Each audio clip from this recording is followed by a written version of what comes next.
Welcome to the beginning of Series 42, everyone.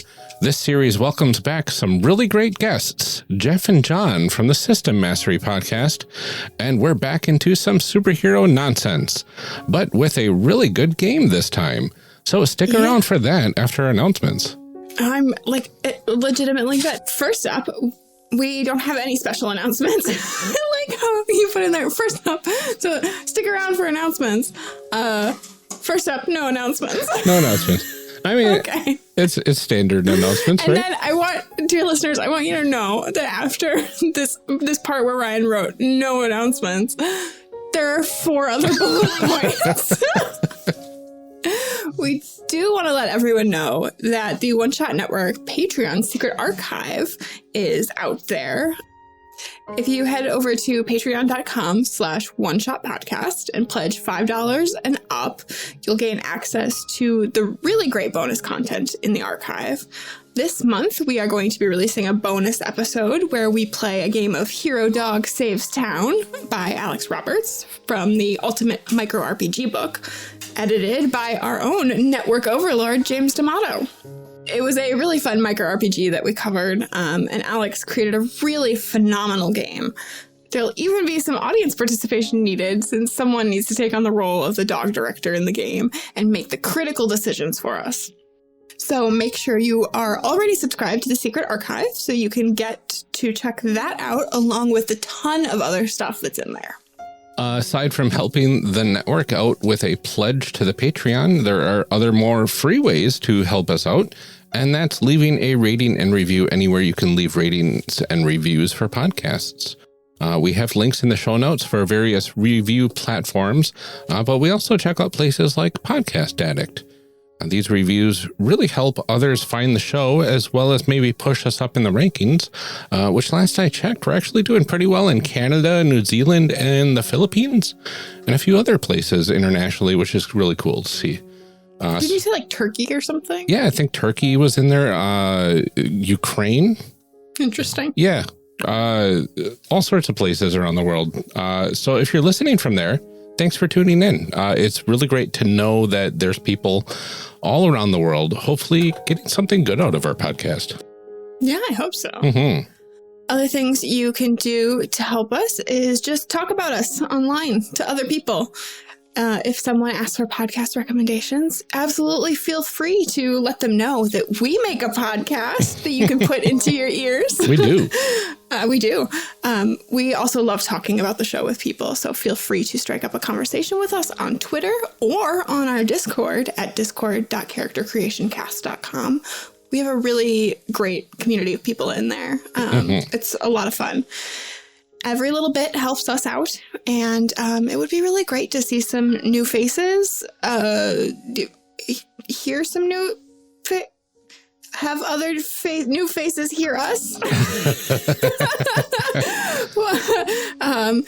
Joining our group horde pod.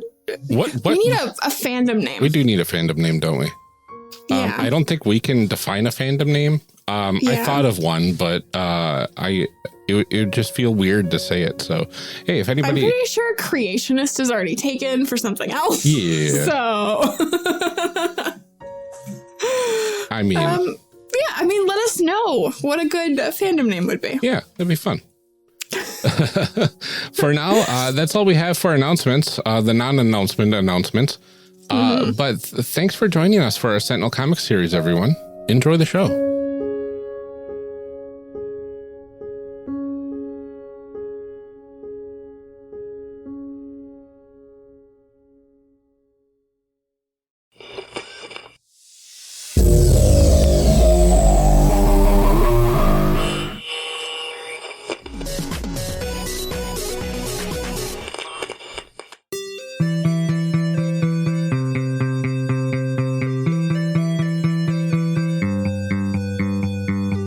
Welcome to Character Creation Cast, a show where we discuss and create characters, the best part of role-playing games, with guests using their favorite systems. I'm one of your hosts, Ryan, and this episode my co-host Amelia and I are excited to welcome back Jef and Jon from the System Mastery podcast to discuss Sentinel Comics, the role-playing game by Greater Than Games. Welcome to Character Creation Cast. We are excited that you are both back again to talk about maybe a better superhero game than last time. Maybe a better. Never. Heroes Unlimited, greatest game of all time. In fact, we didn't tell you this, Amelia, but we're doing it again. Oh no, guys! I brought the book and all the stuff and the please. Our dastardly plan. Oh no, I've been tricked. It's just the Sentinel Comics cover over the heroes. Like the kid reading the comic book in class. Like it's actually. There's no such thing as the Sentinel Comics role-playing game. No. It's all been an elaborate prank. That would be the worst. It's the worst prank ever in the history of RPGs. It's been a while since we've had you both on for the worst game ever. Which it was great. It was just Ryan wrote, it was so much fun in our outline, but I'm going to say no. It was a lot of fun. At least several of those characters came out incredibly memorable. Like I still tell the story of my elephant who could go from 13 feet to 14 feet. It's funny to listen back to those episodes and hear just how much I groan. Like somebody asked at one point, they're like, can you put together a soundboard of the angry noises that Amelia makes in these episodes? And at one point when you start lying to me about what the rules of the game are just to see what I'll believe. You'd think we scripted that. Oh gosh, terrible. Hated it. Anyway, do you want to start by reintroducing yourselves for our audience? Tell people what you're up to, all that kind of stuff. Absolutely. I'm Jeff, one of the two hosts of the System Mastery podcast. System Mastery is a podcast where we go out and try to find old, weird, out of print, or just unusual circumstances RPGs and bring them back up into the spotlight for no good reason. We do a lot of other stuff, too. We write several books nowadays, but it's always been about System Mastery for us, and that's the big thing. And then also there's John here. Yes. And, of course, we do some other non-RPG related stuff. We've got our Expounded Universe Star Wars book Read Along, which is currently doing a supernatural novel because I was allowed free reign for a hot second and I've ruined everything. And then, of course, Movie Mastery, and we've got our bonus content, TV Mastery, which is so much fun. We did The Littlest Hobo, and now we're doing Snick. Yeah, the opening lineup of Snick as of 1993, and it is a joy. Very cool. Well, let's go ahead and get into this game. We'll start by discussing what it is all about. What's in a game? Let's start by talking about the setting of this game. What is the setting of Sentinel Comics? Well, Sentinel Comics is set in the Sentinel Comics universe. This is a really interesting backstory to where this role-playing game came from, because it's based on a card game, which itself is based on a series of comic books that do not exist. What? Mm-hmm. That's the gimmick here. Okay. Yeah, the Sentinel Comics universe created by Christopher Bedell and, oh my gosh, I'm forgetting the other guy's name. Their whole gimmick behind they have the Sentinels card game, which is a cooperative 4 against an AI boss card game that's been around for forever. Their whole gimmick is they like to maintain an illusion that there has been a company called Sentinel Comics making comics since the 40s, and every little bit of lore in the game, the card game and the role-playing game, is pulled from those comics. And they go as far as to tell you issue numbers of when things happened, and those issues don't exist. It is very detailed. That's amazing. It sounds very reminiscent of the Protean City Comics podcast, who has a very meta catalog of comic lines that never existed. Oh yeah.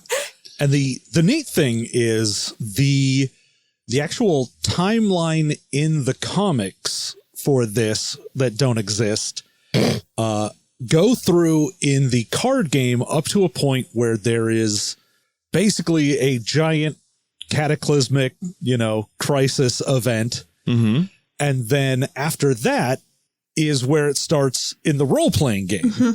So you have this entire lore background And then it goes into the role-playing game. But because of the whole cataclysmic event, things sort of get restarted a bit, so you don't have to know everything from before in order to play this. It also kind of introduces a sort of new age of heroes vibe where the cataclysm changed everything, and now new heroes are rising up from a changed world, and that's where the players, are coming in.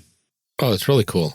Yeah, this is a lot more interesting. I thought, looking at the book itself, I'm like, oh, this is probably based on a whole line of comics, and this is really cool. They've got heroes and stuff that you're looking at from the comics, and that's all made up.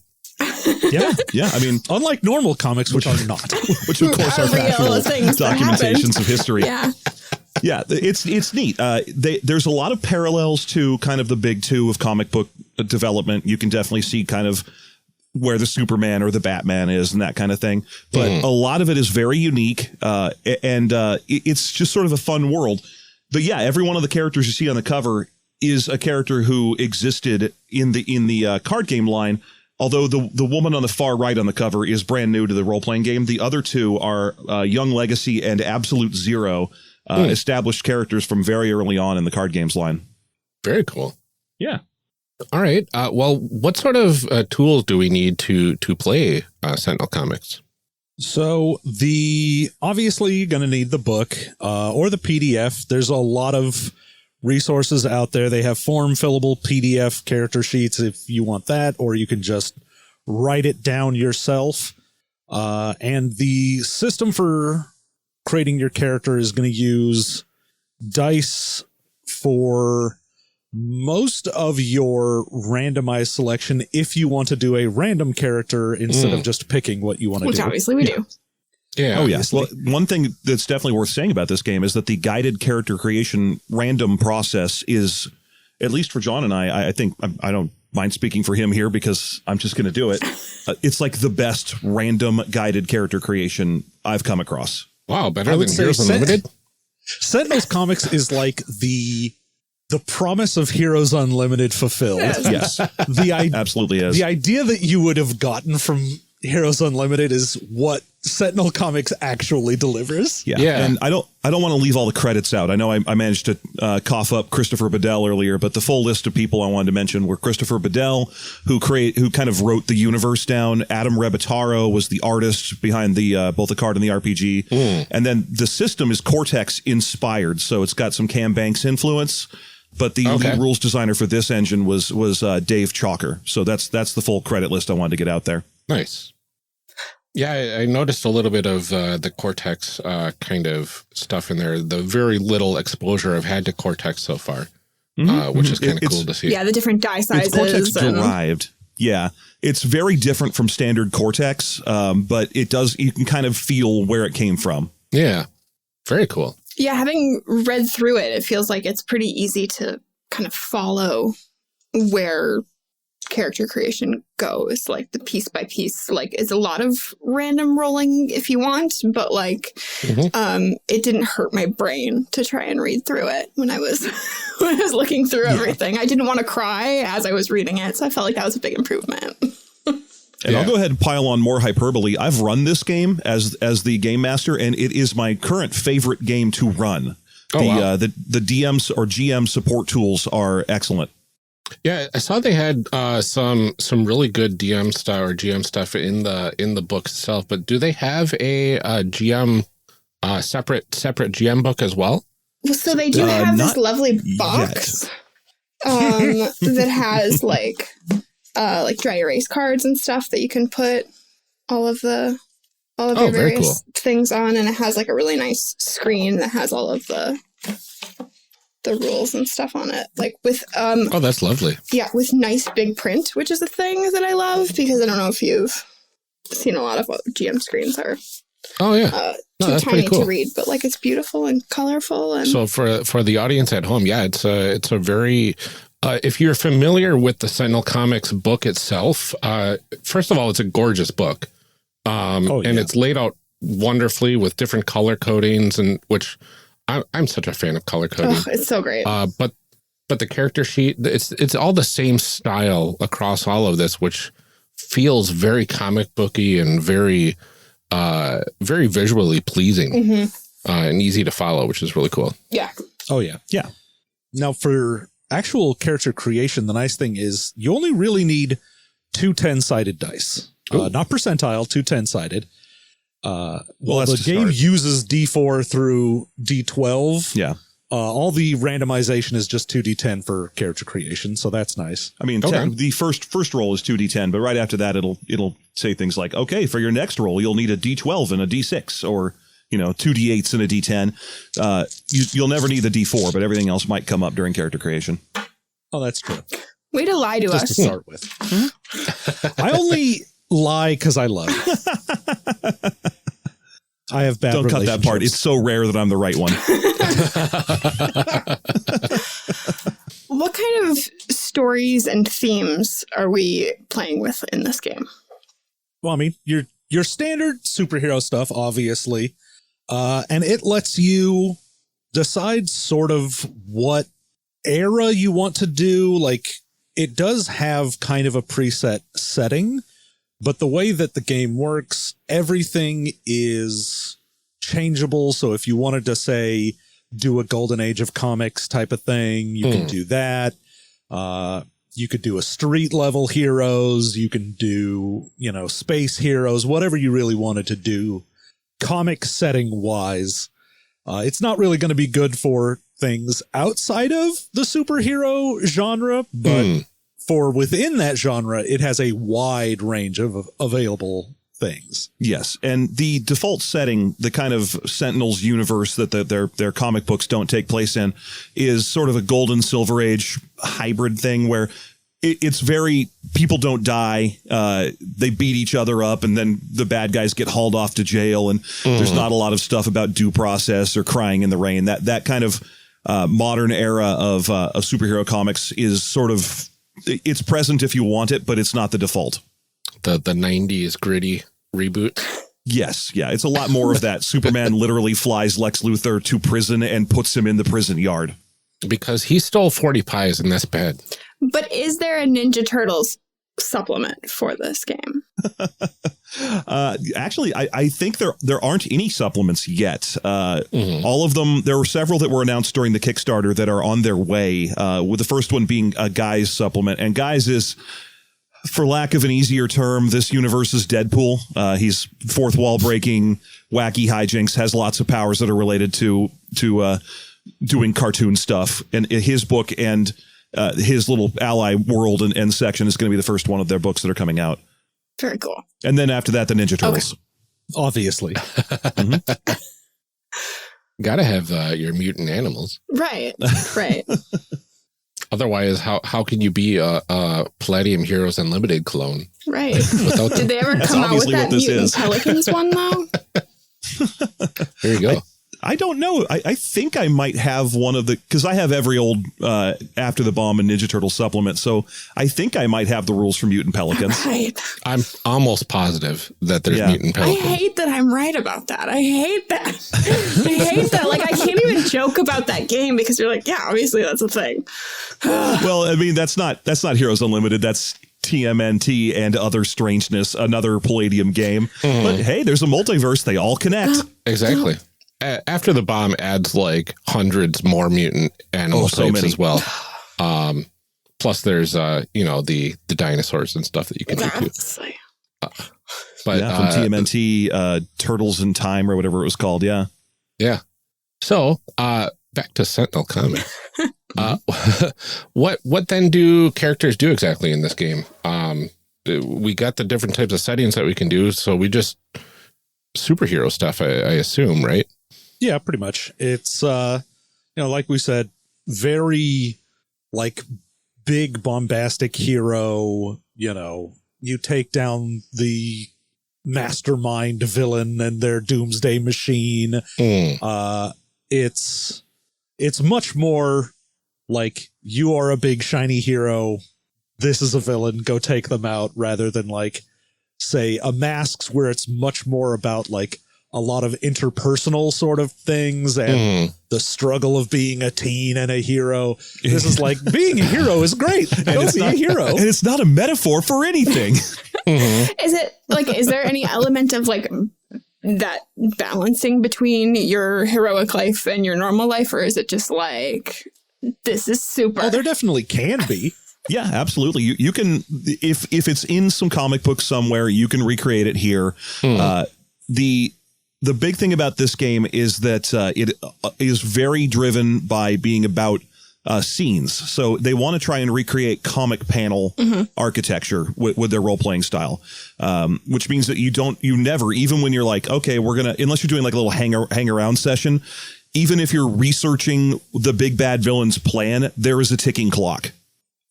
Oh. There are obstacles that are going to be being thrown at you all the time. And that's because they want to maintain that kind of driving pace that a good comic book would have. Mm-hmm. I mean, you're still allowed to go visit Aunt May if you want to and just hang out, but you know. But anytime you're doing anything related to superheroing, there is a clock driving your action, which we will get into when we talk about gameplay style, I'm sure. Oh, very cool. What do you think makes this unique from other superhero games that you've played? Like, you've said that this is one of your favorites.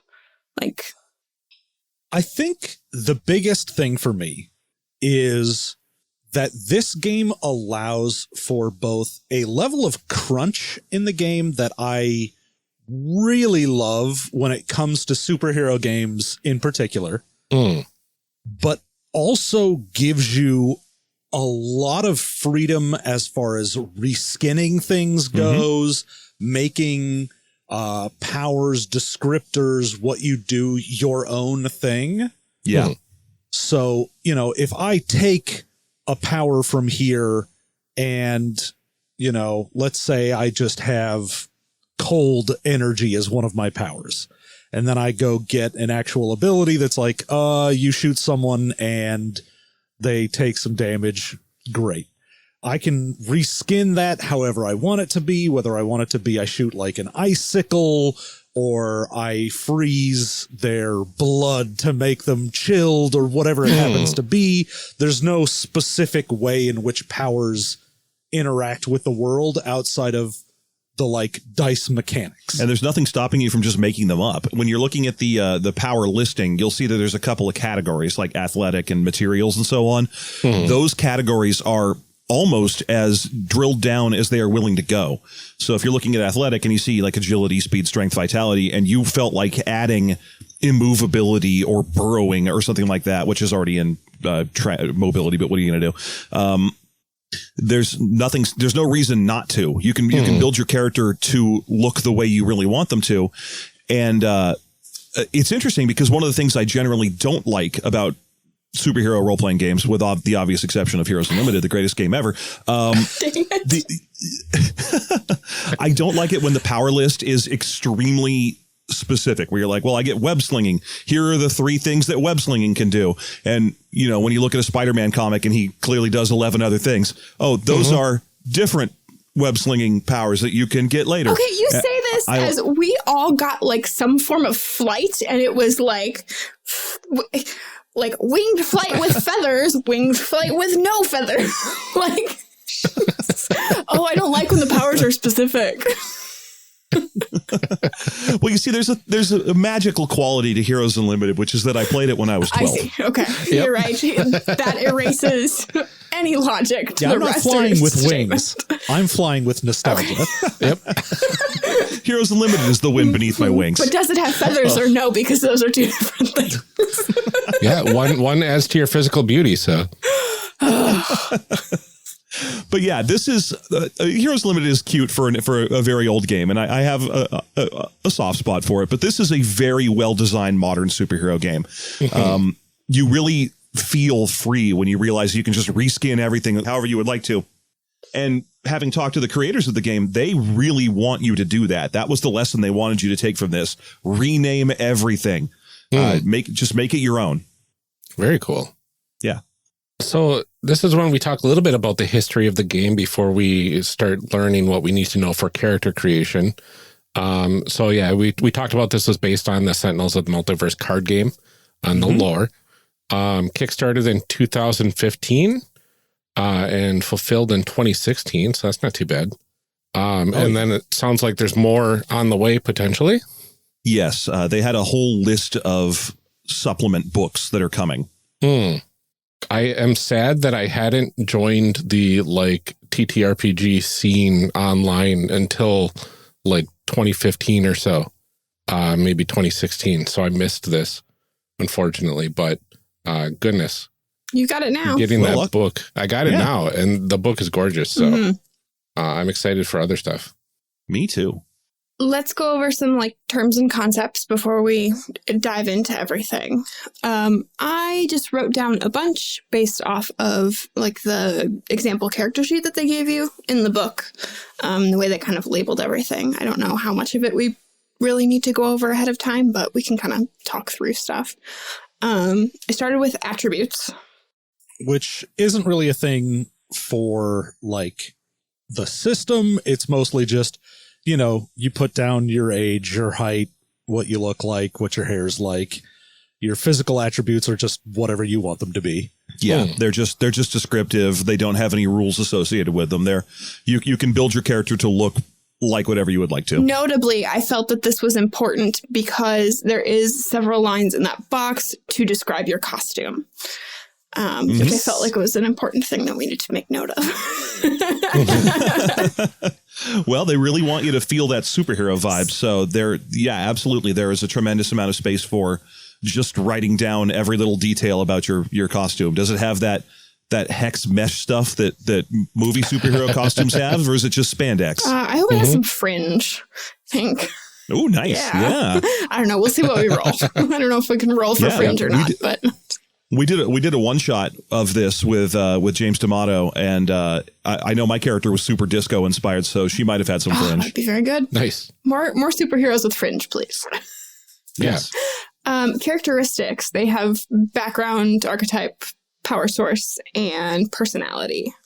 Now, those are actually meat and potatoes for this game. Each one of those 4 characteristic blocks is one step of the character creation process. You're going to roll or choose a background and archetype, a power source, and a personality, and then each one of those will inform more choices you will make at that level. Okay. So background will be where your character came from. It'll be things like, oh, my character has an academic background, or they're an alien, or they're from out of time somehow. Archetype is the way they got their powers, essentially. I'm sorry, got that backwards. Power source is the way they got their powers. So it can be things like natural, like you're powered by the trees, your swamp thing, you're the elements, or experiment. Someone messed with you and gave you an adamantium skeleton. You've got 6 origins, you're Wolverine. Archetype is what you do with the powers that you got in Power Source. Do you use them to blast? Are you a sniper? Are you a up close puncher? And then personality is personality. Oh, that makes sense. Principles. Principles are interesting in that as you are making your character, 2 of those characteristics that you get will tell you a principle category that you will be able to choose a principle from. And those principles will generally be something that's important to the character. So, you know, if you want to be Spider-Man, you can have that principle of like the mask and making sure that you never reveal who you are. And then also say having a principle of responsibility to everyone and everything at all times. But in addition to being a personality thing, it also gives you a couple abilities that you can use to overcome obstacles if it relates to one of your principles. As well, this game has twists as sort of weird penalties or things that might happen, and it gives you a couple suggestions for what types of things might happen as a twist. So if you did have that Spider-Man, I don't want anyone to know who I am, a major twist could be someone figures out who you are under the mask. Yeah. Or and then it'll be like, someone figured out who you are. Who is put at risk by this? Is it Mary Jane? Is it Aunt May? The neat thing about the twists, they show up whenever you're rolling to attempt to accomplish a goal. Sometimes you'll get like, you succeed, but you get a minor twist. Is that there are so many sources of twists. The villains will have twists that they could potentially inflict on a hero. The environment you're in can inflict the twist, and then also your principles can. So there's a wide list of basically suggestions for crazy problems that could arise. Oh, that's interesting. It feels like different moves that the GM would have access to, like in a Powered by the Apocalypse sort of game. Yeah. Although in this case, it is a conversation. What twist? Because they just want it to be whatever's coolest for the scene. Yeah. So the player's welcome to be like, well, I have principle of the youth, and so someone's put out by my overconfidence in this situation. That feels like it would flow well. Oh, very cool. And of course, you don't have to go with anything super elaborate or related to that. Twists can also just be like, I don't know, you take a penalty on your next roll as a minor twist or something like that. Like there's a giant list in the book of here's some sample twists you can do in case, it doesn't make sense for the scene, or if you just want to do something quickly, you can just pick from that and move on. Very cool. Hero points. I know this one showed up in lots of different spots when I was reading the book. There's little spots to mark it on your character sheet. What do we do with hero points? Hero points are something that you earn through gameplay, generally by using overcome actions, which is when you're trying anything that isn't punching someone is almost invariably an overcome action. Anything that's not a boost, a hinder, a defend. But it's with your principle is where you're going to get those hero points. Yes, yeah. When you overcome a problem using one of your principles, you give yourself and everyone else in the party a hero point. They have a couple potential uses. You can spend them during gameplay to activate a couple of bonuses.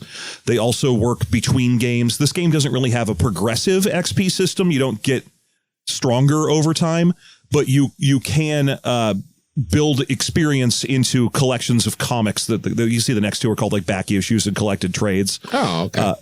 Though you can spend those during gameplay for minor benefits. And generally when you spend hero points or collected issues or collected trades and so on during gameplay, it's to broaden or modify your character. Your characters, this game doesn't have levels 1 through 20. Instead, your character starts awesome, and if you want to change the way in which they are awesome, you can use the sort of XP system to do that. Nice. All right. The next ones I have are powers, qualities, and abilities. The meat. Yes. Yeah. So powers and qualities are going to be where your dice are coming from whenever you want to do something in the game. Every time you roll to do anything, you pick a power, a quality, and then whatever status die your health is at. Or the scene. Yeah. And then you will roll those three, and on a basic roll for whatever, you'll pick whatever the middle result is. So you could have, a D6 and 2D10, but if both of the D10s come up like a 4 and the 6 comes up a 6, then you'll take a 4 off of the D10. It's not based on die size, just die result. But then it also means you have to kind of figure out how you're going to do something power and quality wise. The way in which you interact with the universe is all pretty much powers, and qualities are skills, kind of. Although they can also just be qualities about yourself. So it might just be like, oh, I'm creative. It's not really a skill as much as it is a thing about me. So I might use my power creatively. But yeah, it's powers, your superpowers, qualities, your skills, and then the abilities are the actual superpower, like what you are going to be using those dice on. Yeah. Okay. So if I have, laser vision as a power, that's just there. The abilities will be things like, okay, use this power to do laser vision and damage someone for the middle result, and also boost yourself with the lowest result. So usually they'll take your standard roll, which is just take the middle result, and give you some twist on that. Either it's specifically better, or it lets you hit multiple people, or whatever it happens to be. Okay. Powers tend to be like the raw form of your power. So if you're super strong, you're just super strong. And if you can think of a way it's applicable, you can put it into a basic roll. Abilities are ways in which you have honed your powers to do specific effects on the battlefield that have a little more codification to them. Right. And I see that the abilities are split into different zones. Yes, indeed. Yeah. You get access to your abilities in whatever zone you are currently in, whether it's your health or the danger of the scene that you are in will progress from green, yellow to red. So if it starts out, you're at full health, you're in the green zone, and you always start out in the green zone in your environment. All you have is access to your green abilities. You're not pressed. You're just sort of using your powers in a very mundane sort of way, not really doing anything flashy because you're not pressed yet. Mm-hmm. Yeah, you're web swinging through the city. But as soon as you either get beat up or the scene has progressed to where things are getting more and more chaotic and dangerous, then at that point you start unlocking more powers and more things you can do as you try and overcome what's happening. Yes. Like and you always have access to every power below you as well. So if you're in the red zone, you have access to your yellow and green zone abilities still. Nice. And you'll notice there is actually a fourth category there, out. Mm-hmm. Out is if your character has lost all of their health. If that happens, it's actually entirely up to the player what that looks like. It's not that you're knocked unconscious or killed. It can be that you're forced to retreat from the battle or that you've decided to move to an advisory role. You get to control why you're no longer in the game or in the fight, but you are still in the game. Every character gets an out ability. It'll be something you pick up during the personality step. And every time it's your turn in the game, you can still use your out ability, even if you've been knocked out of the fight. Oh, very cool. I like that. Yeah. Yeah. Yeah, it's neat. And it's pulled straight from the card game. So, because in the card game, if your character gets knocked out of the game, it could have led to bad feels. Like the game still has another 10 minutes on it. Now I just got to sit here. But instead, you flip your character card to the out ability, and you still do it every time it's your turn. I also think that That's makes cool. sense for like comics in general, because how many times are people dead, but then surprise, not actually dead? So Exactly, like, it doesn't yeah. make sense to just be like, oh, that's it, your character's done now. Like that's not how that works. Yeah. It also is sort of a weird thing for comics to be like, yes, Batman and Robin are fighting and Batman falls down and can't get up, and now it's just Robin as Batman looks at him. Generally, you're going to get to the end of the fight before consequences really take place. Yeah, and even if Batman takes a knee, he's still throwing batarangs or doing something with a wrist computer. That's the way he still contributes. Look, he threw out his back. He's not what he used to be. He's just going to lay there and like, just take a minute. My sciatica. Look, okay, sciatica is serious. No jokes. Back pain hurts. Pain throughout my back, and you know it, Robin. Are there any other terms that we missed here that you think people need to know? I definitely, we talked a little bit about the whole green, yellow, red status zone thing. That is something that's inspired by what's called the GYRO system, which stands for green, yellow, red, out. Whoa. I know. Mind blown. When you look at the health range, you'll see that there's green, yellow, red there as well, and black, which is just, that's when you're unconscious. Or out of the fight for whatever reason. That part is really important. You'll notice that there are dice assigned to each range. There's status die green, yellow, and red. That's because during your personality step, your character will get things like stoic is straight D8s, because no matter what's happening in the fight, you're cool as a cucumber, where someone might be optimistic and start with a D10 in green and end with a D6 in red because their optimism is fading as the fight gets worse and worse for them. So definitely wanted to, the environment in this game actually serves kind of as a character. It gets a turn in the initiative step and everything. And each time it ticks, it moves further and further towards red zone to kind of ratchet up the tension. Oh, wow. That's very cool. So they got, when you're looking at the character sheet, that's about everything that's on there, but there's a lot more to it. I'm sure we can get into the nitty gritty as we go through the character creation process. Does that mean we're ready to make some people? Oh, yeah. Absolutely. All right, let's make some people. Let's make some people. All right. So I already filled out player name Whoa. on my sheet. Settle down. Let's not get ahead of ourselves. The DM will do that. Okay. I thought we were going to do this like on air for the people, Ryan. So I know, right? I know. I apologize. I'm ahead of the game. All right. So I'm going to write player name. I'm going to pick Amelia. There you go. Nice. Actually, my parents picked it, but. I think you might need to roll for that. Oh, okay. Get your book out. Yep. We'll see what happens. Okay, so yeah, what are the first steps then to getting our people created? I'll tell you what, the very first step is to roll 2d10. Okay. Oh boy. Already starting off the bat with the dice. It's the red ones. Heck if you yeah. have the... Because we're going to figure out what our character's background is. Ooh. And when you're doing this, the two dice you roll can either be either one individually, or you can take the total of them combined. Yep. So you'll have 2 or 3 options for what your background is. Yep, so keep track of your individual die results. Okay.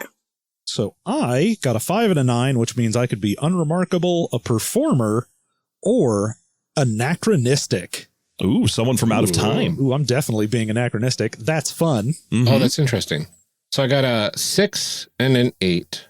So I could be law enforcement or tragic. But I could add them together and get anachronistic as well. Nice. Let's all be anachronistic.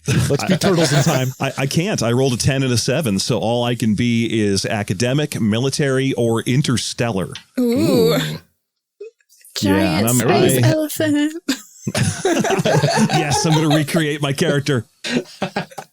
Let's see here. I got My sinister plan. 5, unremarkable. 8, which is tragic. Or 8 and 5 together is 13, which I can do as math. Medical. Ooh. Yeah, that's where you start as an EMT or a doctor, some sort of strange doctor. So I really like anachronistic as well. I could go tragic I to mix things kind of up. want to pick tragic.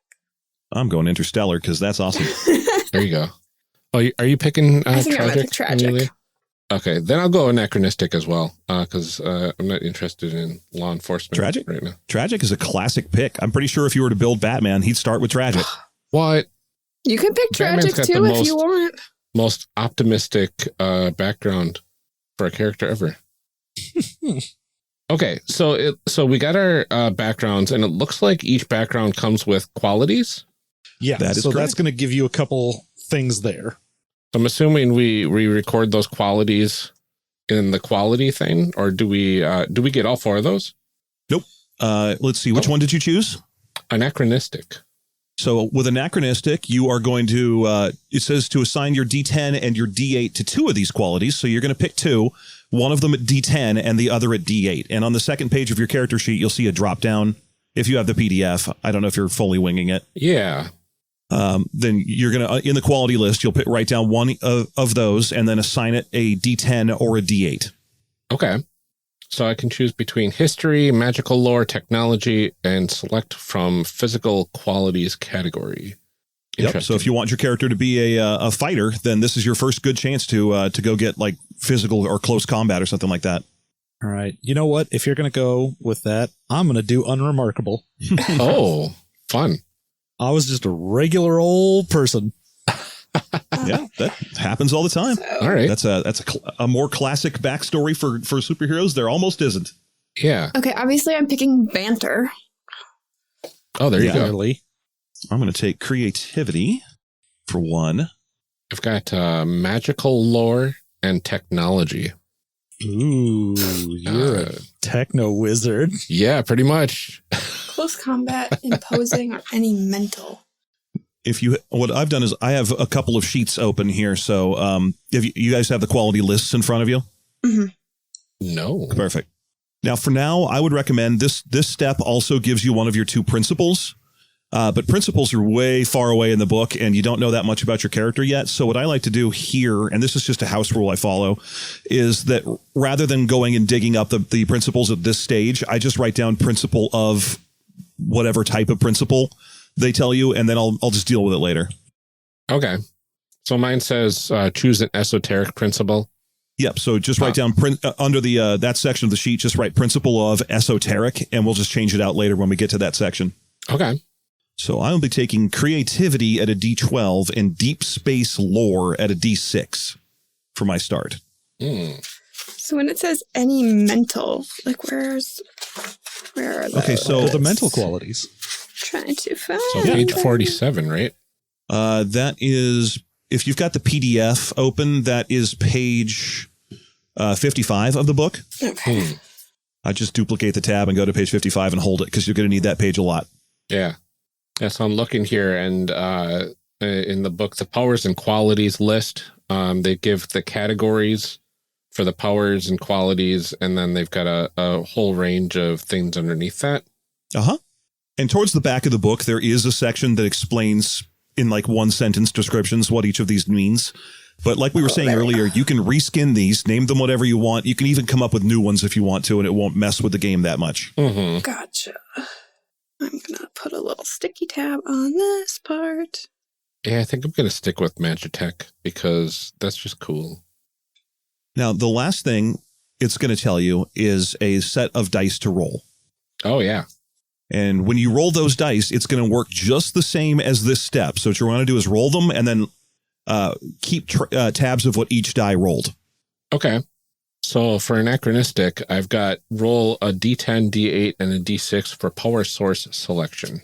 Mm-hmm. Yep. So you're just going to want to roll that and then keep those numbers. And it's going to work the same way, except that since you're rolling 3 dice, you can pick any single one of the 3 dice or any combination of 2. You can't choose all 3 of them. Okay. 6, 8, and 2. Let's see. I got 5, 6, 7. So I can be mystical, get my powers from nature, a relic that I found, or I can add together to be supernatural or an artificial being. Oh, wow. Or cursed. There's a lot of choices there. Oh, yeah. There's 20 options in each category at the moment. Yeah. Well, because I'm unremarkable, I don't think I'm going to go with artificial being. Could be an unremarkable artificial being. Yeah, just the most boring robot. Well, I mean, like in Marvel, they've got the what do you call those? Life model decoys. Yeah, the life model decoys that they're pretty unremarkable until they're not, right? Mm-hmm. Yeah, they're perfect replications of the person, except they're robots inside. Yeah, exactly. And and they're just, a lot stronger and more durable. No, I think I'm going to be cursed. I was a regular person and then someone cursed me. Honestly, cursed is such a good background. Like mechanically, it's one of my favorites. I feel cheated because 2 of my dice add up to another die that I roll, 6 and 2. Yeah, I got 2 of the same numbers. So it's kind of... You can still add them together. 8 and 2 tech upgrades. Oh, wow. I got a 10, a 7, and a 4, which gives me a lot of options. Wow. I could be an experimentation. I can be a relic. I could be a tech upgrades. I could be an alien, which is perfect for if I want to really play up the interstellar thing. Yeah. And then I can also do extra dimensional, which also plays into that. Yeah, absolutely. I can do extra dimensional or supernatural. Oh, wow. That's pretty cool. Yeah, I got training, nature, powered suit, tech upgrades, and alien, I think are my choices. Yeah. Yeah, I got a 6, a 4, and a 6. So I can do, let's see, experimentation, nature, tech upgrades, or artificial being. I'm definitely taking extra dimensional. That's a rare opportunity, and I'm taking it. That sounds really cool. A powered suit of Magitech armor would be really cool. Oh, that would be pretty dope. Oh, yeah, for sure. You could have the whole thing like just be an amulet, and then when you say the passphrase, it like grows out all over you. Get yourself a nice magical girl transformation. Ooh, yeah. Okay, I'm going. I don't know. You've convinced me with that one. One of the ones for nature is swimming, so that sounds pretty cool. Pretty neat. Now, you want to keep those dice results, those dice as well as their results, because now you're going to take those dice you just rolled and assign them the way that this step tells you to. Oh, wow. Yeah, you'll have a selection of specific powers or power categories to choose from. Mhm. And so if you rolled a 6, 8, and a 10, one of those powers will be at a 6, one at an 8, one at a 10. Yeah, and that's a D6, a D8, a D10. And you don't need, for this step, you're not using the results, you're just using the dice. Oh, okay. I'm going to turn to my powered suit section here. Oh, I can't decide. Yeah, assign 1 die to the power suit. And what you'll see here is that as we go through, your character kind of comes together. It's sort of the reason I like this random character creation system so much is that it's not just, roll a bunch of random dice, put the numbers together, now try to interpret that. Each step is providing you with a bunch of choices, and you're kind of seeing your character sculpted from clay as you're going. Mm-hmm. What did you pick, Ryan? Powered suit? I've got powered suit. So I've got a D6, a D8, and a D10. And so I assign one of those 3 dice to powered suit, right? Yeah. So how important do you want that suit to be as far as your powers go? Right. Yeah. And then the If it's other your most 2 important thing. abilities, the other 2 dice go to the other abilities you select underneath. No. So there's a list of powers there. Yeah.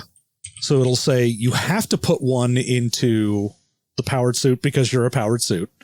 But then the other ones will be like select from, technology or whatever. Yeah. And So it says select from, assign the rest of the dice you rolled at the end of the background step to the following powers: awareness, cold, elasticity, blah, blah, blah, blah. yeah. So you'll pick Okay. 2 more powers and those will get the other 2 dice, whatever you don't put into Ooh. powered suit. So now I've got to go back to that page 47. Just always have that open. It has select athletic powers category, select from mobility powers category, and mobility sounds super interesting. Well, yeah. I mean, that's how you're going to get your flight if you want to get that. But it's got a bunch of other nonsense that you can do with it as well. Ooh, I could select swimming. You could. Yeah. You could Keep have in a mind water that's suit. super swimming. I know, super swimming. That's true. Super swimming is very different. So assign the dice you rolled. That's like the die type. Okay. Mhm. Because I was like, I rolled So all even power numbers, suit. but like, what happens if you roll a 5? I don't know a D5. I think I'm gonna do a D8 for power suit. So I've got a D6 and a D10. That means one's gonna be slightly not as great, and then the D10 is gonna be slightly better. Yeah. Generally, when you're looking at the hero, the things that get a D10, or if you're very lucky, a D12, are usually going to be the things that's like, that's what this character is known for. Like, that's what they do. So you could even say, like, Iron Man might have a D8 in the suit, and you think, oh, but that's Iron Man. He's got a suit. And you're like, yeah, but it's repulsor blasts that he's known for. Yeah. Yeah. And if you end up with a bunch of powers at D6, you don't need to make them part of your regular routine. They're just sort of salt and pepper that's on your character. Because after this step, when you're choosing your powers, you're going to move on to choosing your abilities that those powers use. And you aren't often forced to use powers that you have low dice in. So you can focus on what you're good at. And then just in situations where the fact that your character has a D6 in invisibility, you don't usually use it, but hey, maybe this is a chance to try. A perfect example of that would be in that second Wonder Woman movie, where she's suddenly like, oh, wait, I can make things invisible. I've done this one time, and then I'll never do it again. Yeah. This might be useful later. Doesn't matter. I have yet to watch that. Well, it gives you the origin story for Wonder Woman's invisible jet, and it is very silly. Oh. Is that like the whole point of the movie then? Just for the invisible jet? No, because I've heard bad things about the movie. It's an extremely minor background moment, basically there to give the fact that they brought Steve Trevor back something for him to do by giving him an airplane to fly. Oh, geez. But it's invisible. Yeah, but when you're inside it, it's visible. Oh, boy. But when you're outside, it's luckily, but are they visible? No, because they I don't have remember that from classic, the comics. the Justice League, like Super Friends era where you saw Wonder Woman flying seated through the air. Yeah, just scooting around on your butt through the air. Oh, that's the worst. Oh, that movie has so many weird things in it. It's definitely worth a watch. Mm-hmm. Not to mention they steal that jet from a museum and it is fully gassed, and the museum has a takeoff strip. Mm. So And I am going to go The jet in the museum is fully gassed up. fully Love gassed that. up, which, taking from me, a person who worked in an airplane museum, you don't want that. They drip. They got that drip. Mm. Anyway, as an extra dimensional, I'm taking that for my this is a step. This is a power source. I've decided to focus in on making kind of like a Mixiaz Spitlick or Great Gazoo type character. So I have put a D10 in illusions, a D8 in transmutations, and a D6 in teleportation. Ooh, nice. So I think I've got mine. I went with D8 power suit, D6 leaping, and D10 signature weapon. Nice. Cool. And So you really- can decide what that signature weapon is now. Yeah, you can do that at any point. Signature weapon is, you're going to say, oh, it's my repulsor blast or it's my sword of omens. I'm just Yeah, going to I put, have signature weapon as well, but it is my cursed claws. Nice. It is the cursed item that has given me my curse powers. I'm leaning into the magical girl nonsense now. I just put love as my signature weapon. Whatever that translates into. Well, obviously it's a tiara with a heart on it. Yeah, pretty much, right? Yeah. It's a physical manifestation of love. Just like me. Well, sort of. Technically. Just like Cat. On paper. All right. And when you're done choosing those, when you hit the point where you've assigned the dice to all of your powers, this stage still has a few other things to do. Okay. You're going to scroll down just a bit in your power range, and it'll tell you to assign some number of yellow abilities, and then if maybe some number of green abilities. Not all of the power sources at this step provide green, but you'll choose the number they tell you, and that you'll often see that they will say to use different powers for each one. So just keep that in mind. Okay. Nice. They also, when you're looking at those abilities, you will see a type listing. There are 3 types that can be listed there. A is active. It's something you use on your turn. R is reactive. It's something you do when the trigger occurs. It'll tell you that. And I is innate. It's just sort of a buff that's always on. Okay. And this serves as my monthly reminder to purchase a non-mechanical keyboard for when I'm doing podcast stuff. All right. So mine says I get 2 yellow abilities. Yep. So Each pick using 2 a from different there. power. So I can choose between energy converter, explosive attack, and onboard upgrade. Yep. And each one will use a different one of your powers. Do I have to assign it to a power? Yes. You'll assign a power to it. If there's brackets in there, you'll see it'll say power in brackets somewhere in there. You'll take that word and the brackets and replace it with the name of the power. Oh, cool. So onboard upgrade for me says boost yourself using power suit. So that's already filled in. But the explosive attack Yeah. Oh, yeah. If you choose that. has that power in brackets. Which Yep. So Sounds any really power cool. but power suit. I really do like the idea of a magical girl who in transformation sequence doesn't just turn into like an upgraded sailor outfit, but goes straight up into power armor. Yeah, So mine that's kind of what I'm picturing, right? says when you take damage from, and then the brackets are element/energy. So do I have to pick either? Or like if one? you took a power from elemental energy, then it would be that one. power. Okay. Yeah. Actually, elemental/energy is one category. Gotcha. Yeah. What that basically represents is if you took, like, for example, cold, that would mean that your character has cold blast, like your Iceman or something. You can shoot cold around. But obviously, Iceman doesn't take a whole lot of damage from cold. So that's him saying, well, when cold hits me, I get a benefit instead. Gotcha. And mine are suitably weird to go along with my whole extra dimensional thing.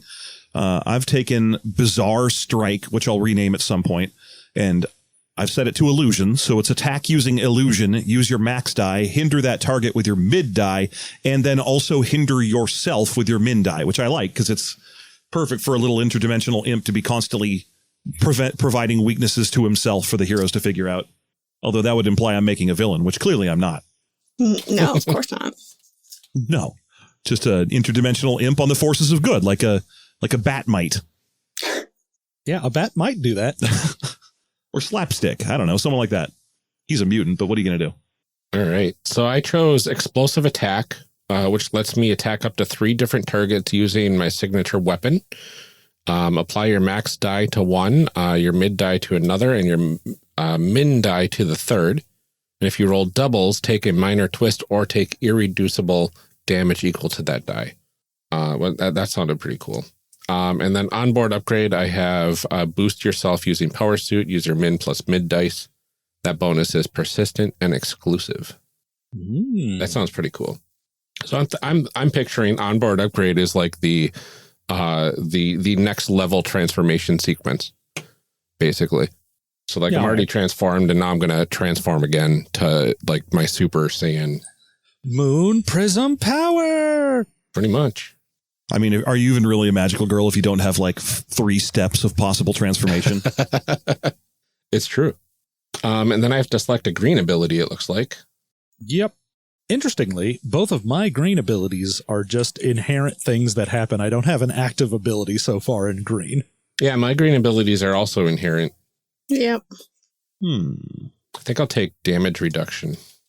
I'm going to give up teleportation in exchange for infernal because I have a trick I want to do. All right. For my powers, I picked inventions. Elemental is radiant. And then for self-control, I picked invisibility. Ooh. Yeah. That sounds really cool. Yeah, but I think that for radiant, it's going to be dark and not light. It's going to like... I also had to choose a... Dark radiance. Wrap myself in shadow. Sorry. I took absorb essence from my second yellow, which is whenever I defeat a minion, which is a type of like mook villain in this game, I get to roll their die. I'll just get to pick up that whole minion and roll them, and that becomes a boost for me. And then I also got a green ability, and I took Attune, and that's why I switched out teleportation for Cosmic, because Attune's interesting. It has 2 bracketed segments, one of them for any power, and the other for an energy/element power. So the way it works is I boost myself using illusion, which is a persistent and exclusive boost, which if you see that phrase, it means that that power is that boost stays with you. You get that bonus to your rolls going forward. And exclusive means you can't generate another bonus to yourself using that same power. But I boost myself using illusion to create a persistent and exclusive boost. And while I have that boost up, all the damage I deal is cosmic. Oh, wow.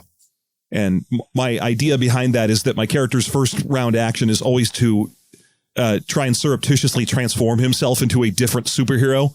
Like he turns into Captain Space and just fires cosmic beams everywhere, but he's not that. He's using illusions to pretend to be that. Oh, interesting. That's pretty cool. I have picked for my powers. I have signature weapon, which is Cursed Claws. Ooh. And then transmutation and shapeshifting, because the claws mess with reality around me. Ooh. Dang. Sometimes to my benefit, sometimes not. So my 2 yellow powers are Costly Strength. I can boost all my allies using transmutation with both the max and the mid die combined. And then I hinder myself using the minimum die. Team self-hinder. But I have Cursed Resolve, which lets me boost myself using shapeshifting and then either remove a penalty that is currently on myself or recover health equal to the minimum die. And then I have my green ability is Double-Edged Luck. I can re-roll any 1 that comes up on any of my dice once and then take the result that comes from that. So if I'm using, say, Costly Strength and it comes up a 1, I'll just leave it a 1. But if I'm using Cursed Resolve and I get a 1, I'll re-roll it. And that's why I like Cursed so much. That sounds really cool. Oh, yeah. For my yellow ones, I put created immunity, which is when you take damage from, I picked radiant. You may recover that amount of health instead. And then multiple assault, attacking with my invention power against multiple targets. Use the minimum die against each. Mm-hmm. And then for green, I picked created form. Reduce physical damage by 1 in green, 2 in yellow, and 3 in red. All right. All right. Yeah, and then I had a question about my damage reduction ability for green. It says reduce physical or energy damage, and that's in brackets. You take by 1 while you're in the green zone, 2 while you're in the yellow zone, and 3 while in the red zone. Do I just choose physical or energy there? Nope. You're going to pick one type of energy that you have, if you have one. And if you don't have one, do I have to choose physical? This is like an armor ability. You're right. It's an armored ability. Yeah. You're gonna choose an energy damage, I think. Am I wrong? No, I think it's just any physical or energy. Okay, then yeah. That's real good then. That is real good. I think I'll choose energy. I thought anytime you saw a bracket, you had to make a choice. Maybe I'm wrong there. I don't know. I'll take a look at the actual wording of it. Powered suit, damage reduction. Yeah, so either physical damage or energy damage. Oh, yeah, you're making a choice between physical or energy. That's all the choice is. Okay. I thought there were 2 sets of brackets. Oh, okay. Yeah. Yeah, so yeah, I'll choose energy then. So physical damage isn't reduced, but energy damage would be. There you go. Which sounds cool. Call to action. Yeah, like that. I really like this game. Not only is it gorgeous, it has a really fun character creation system that I enjoyed a lot. I can easily see this as one I would probably revisit for creating random heroes with. And I know next week we'll be completing our characters and giving them an identity. But for now, before we let you go for the week, we have some quick calls to action. Like we said in the beginning, remember to check out the One Shot Network Patreon at patreon.com/oneshotpodcast. Anyone who pledges $5 and up, you will get access to the secret archive, and you can hear one of our bonus episodes coming out this month. You can also hear the one that came out last month, or a couple other old ones, I think. We are going to be recording more of those soon, which should be really fun to showcase. We might even start pulling in some micro games from other places, like itch.io, or getting some guests to join us every now and then if we're able to get all the scheduling stuff, I think that's one of the things about making a gaming podcast. It's just like actual gaming where scheduling is really hard. But we just want to do some micro character generation or even play the games. Oh, blasphemy. I know. It's unheard of. But that's why it's the secret content. It'll be a good time no matter what. So go ahead and check it out. Yeah. Also, we are currently out of reviews to read to you. Otherwise, we would be doing so right now. If you would like to help us rectify the situation, leave us a rating and review on any of the sites where you can do that for podcasts. If we can find it, we'll read it here. If you already left us a review, thank you so much. If you want to continue helping us out, talk about us online with others, suggest us to people looking for suggestions for podcasts, or even join our Discord at discord.charactercreationcast.com and chat with us about your favorite episodes. Also, you'll be on the ground floor for any big developments as we work towards making our community and podcast even better over time. We look forward to chatting with you. For now, thank you so much for joining us. We hope you had as much fun as we had making this episode. It was an absolutely phenomenal time. You can check out next week's episode where we turn our nonsense up to 11, or 11-er, I guess. And we create some really great people. So until then, take care, everyone. Stay safe and keep making those amazing people. We'll be back next week.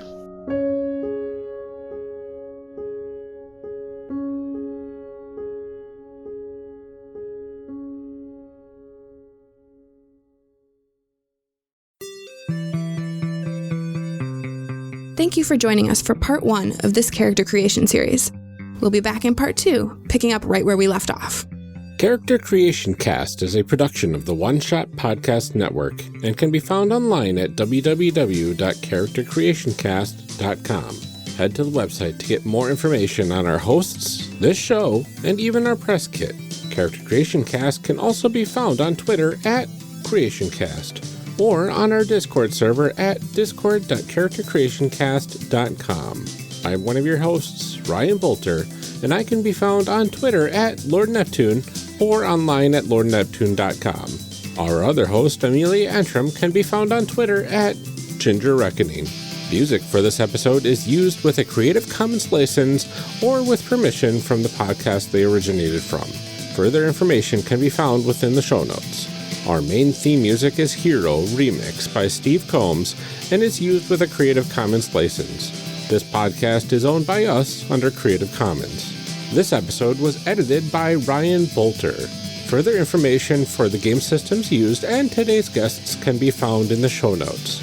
If you'd like to leave us a rating or review, we have links to various review platforms out there, including Apple Podcasts, in our show notes. Also, check the show notes for links to our other projects. Thanks for joining us, and remember, we find that the best part of any role-playing game is character creation. So go out there and create some amazing people. We will see you next time.